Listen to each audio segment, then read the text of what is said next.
প্রিয় শিক্ষার্থীরা, সাহিত্য অঙ্গনে তোমাদের স্বাগতম। আজকের আলোচ্য বিষয় 2026-এ যারা উচ্চ মাধ্যমিক দেবে তাদের সিলেবাস, অর্থাৎ ক্লাস 12-এর সিলেবাস। 12 মানে হচ্ছে থার্ড সেমিস্টার এবং ফোর্থ সেমিস্টার। এখন আমি থার্ড সেমিস্টারের সিলেবাস নিয়ে আলোচনা করব। অনেকেই হয়তো খুঁজছো যারা অ্যাডভান্স পড়াশোনা করতে চাও, তাদের জন্য আমি আজকে এই ভিডিওটা তৈরি করেছি। তাহলে দেখে নিই কি কি আছে।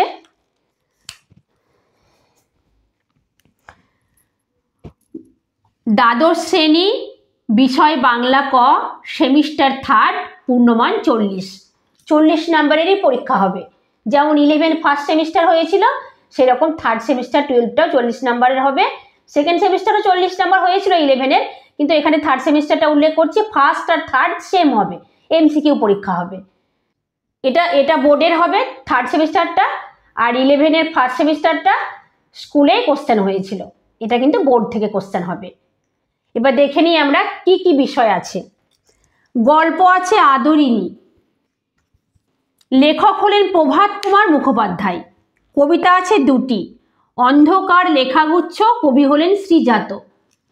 2 নম্বর দিগ্বিজয়ের রূপকথা, কবি হলেন নবনীতা দেবসেন। প্রবন্ধ আছে একটি, বাঙ্গালা ভাষা, বাংলা ভাষা নয় বাঙ্গালা ভাষা, স্বামী বিবেকানন্দর লেখা। ভারতীয় গল্প আছে একটি, পোর্টরাজ, শঙ্কর রাও খারাট হলেন লেখক, অনুবাদ করেছেন সুনন্দন চক্রবর্তী। আন্তর্জাতিক কবিতা, তার সঙ্গে পাবলো নেরুদার লেখা, অনুবাদ করেছেন শক্তি চট্টোপাধ্যায়। ভাষা, ধ্বনিতত্ত্ব, ধ্বনিতত্ত্বের মধ্যে আছে বাকযন্ত্র, ধ্বনি, স্বর ও ব্যঞ্জন, যুক্ত ব্যঞ্জন, ধ্বনি পরিবর্তনের কারণ। শব্দভাণ্ডার, শব্দার্থ তত্ত্ব, শৈলী বিজ্ঞানের গোড়ার কথা। এবার আসছি বাংলা শিল্প, সাহিত্য ও সংস্কৃতির ইতিহাস। পর্ব 4, বাংলা গানের ইতিহাস, সংক্ষিপ্ত রূপরেখা। পর্ব 7, বাঙালির বিজ্ঞান চর্চার সংক্ষিপ্ত পরিচিতি। পর্ব 8, বাঙালির ক্রীড়া সংস্কৃতি।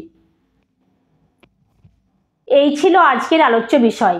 এর পরের ভিডিওতে আমি প্রজেক্ট নিয়ে আলোচনা করব এবং তারপরে আমি ফোর্থ সেমিস্টারের সিলেবাসটাও তুলে ধরব।